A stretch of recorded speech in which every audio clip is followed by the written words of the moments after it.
This past week, LEGO has dropped something new to their VIP portal, a survey.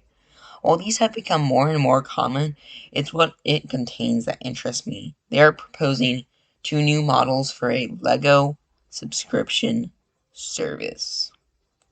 Hello there, everyone, and Happy New Year. I hope you have enjoyed the holidays, and thanks for spending them with me today.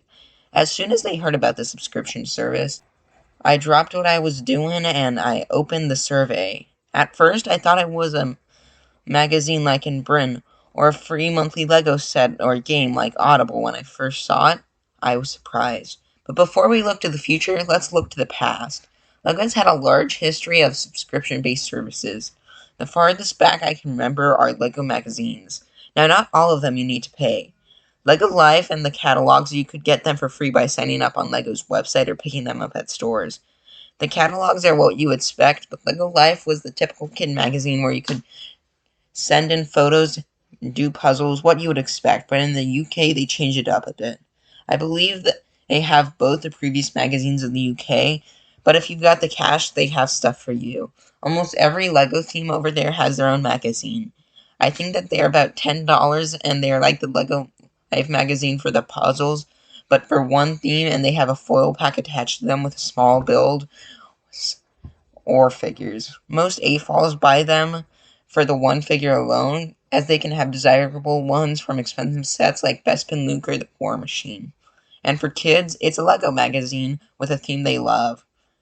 My one question is, why are they not sold in the US? I would like to give a mention to the AFOL fan magazines. From what I can tell, they talk about LEGO news, sets, conduct interviews, and have giveaways. I do not know much about these, which is why I'm keeping this section short. The only one I know by name is Blocks Magazine, but the more you research, you can probably find more. And on the other fan side are brick boxes. This is most similar to what I expected. Boxes with bricks, figures, and sets from $20 to $50 with challenges and puzzles inside. The quality of these varies since fans are making them, the prices are high. From what I have seen in the reviews by YouTubers like Just Too Good, that they are not that good. But now let's discuss my hopes beforehand. I was hoping it could be a service where you could get a product once a month similar to foil packs and brick boxes, or you could have a mystery box with assortment of poly bags, bricks, mini big packs, small sets. It would cost around $30 and would be worth the value. My other idea would be some like bespoke poster Audible, where each month you would get a credit, where you could use it for a box of your choosing that would be shipped to your door with exclusive sets that you could only get through the service. Or if nothing piqued your interest, you could save it for later and combine it with other credits to get even more stuff. I would see this being a tiered system with levels ranging from $20 to $100. You could save credits to buy bigger or buy them in addition to the subscription, maybe like the magazine have credits for certain items that are randomly distributed and worth more, so even if you did not like the items, you could trade them for more credits. So when I read the proposal, I was both happy and sad. The first thing I saw was a very specific due date. Normally, they don't say stuff like that, so I assume they're going to try to get it out fast. After a lot of somewhat personal questions, they asked about my experience with the LEGO group. From what I have seen, they ask the same questions no matter what you answer. Like, if you say you're younger than 18, still they ask if you have children under the age of 18. Weird stuff. Another weird question was a use of the word subscribe when talking about the LEGO VIP program. I hope that in the future it is not a paid membership, but it could always be where they are going. Then I was showed the first idea, my least favorite. They talk about workshops and STEM activities, which I don't care at all about besides the other stuff. First were gifts with every purchase. That was interesting. The use of the word gift is strange. Could it imply that we would be getting more stuff that no one cares about, like beach towels, chairs, crayons?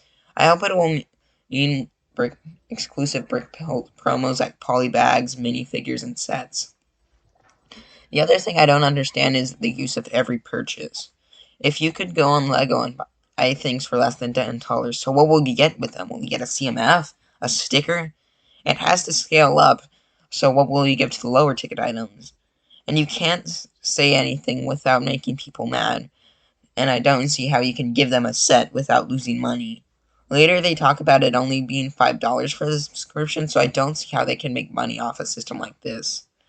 Next is rewards for interacting with VIP with LEGO, which sounds like VIP points. If they make VIP points behind a price barrier, that will really piss off fans who already hate the new system.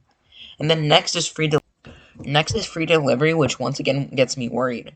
Are they going to make free delivery locked behind a barrier?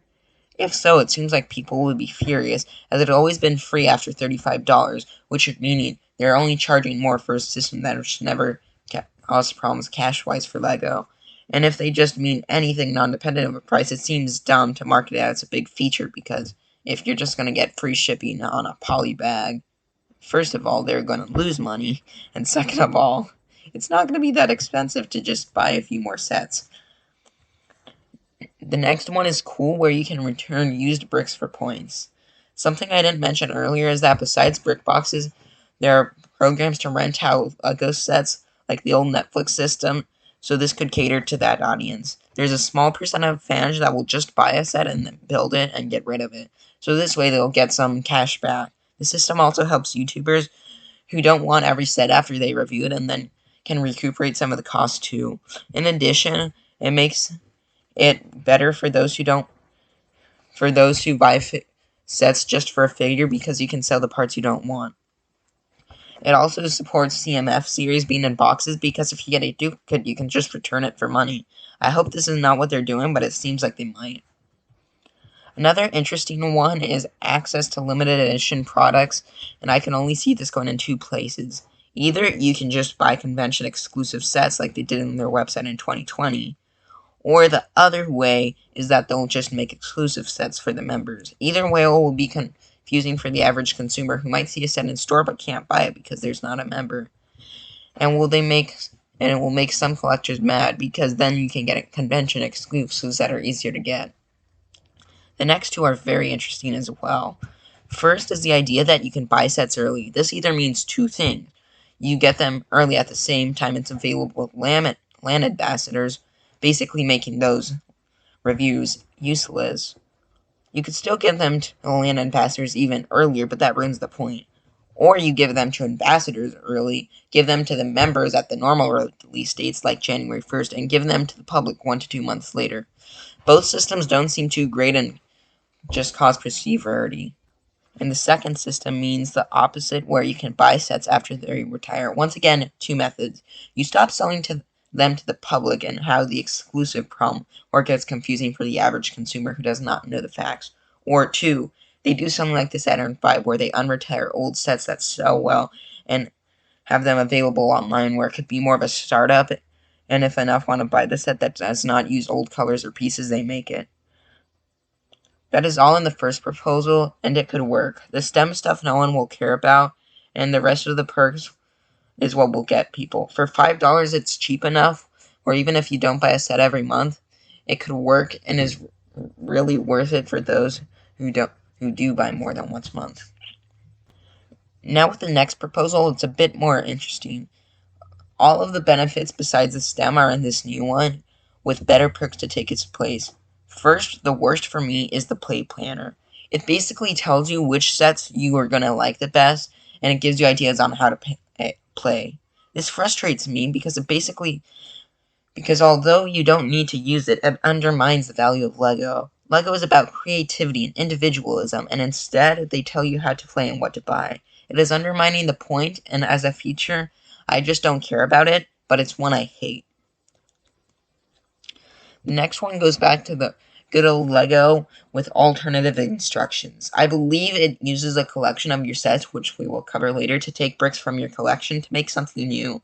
It reminds me of the early 2000s when there were alternative builds on the back of LEGO sets, and it helps supports the LEGO vibe. And there's a number of websites that can do it for money, so although ruining that, it is a good idea that I would not mind paying for.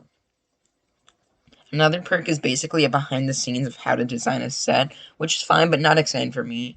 It could make some fun content like videos for me to make, but that's it for that. There's also a digital collection, which should not be a perk because it's simply something you can do on Brickset. This should only be used hand in hand with the instructions and not anything else. You can get it for free, and it should not be something to pay for. Maybe just built into VIP. They talk about having a Lego account to have all your different accounts under one. Does this mean combining Bricklink accounts, Lego Ideas accounts, and just shop accounts into one, and then the game accounts? It doesn't intrigue me, but yeah. And also a Lego wallet. I'm pretty sure this used to be free in the past. If so, don't make us pay for it. If not, I still don't care.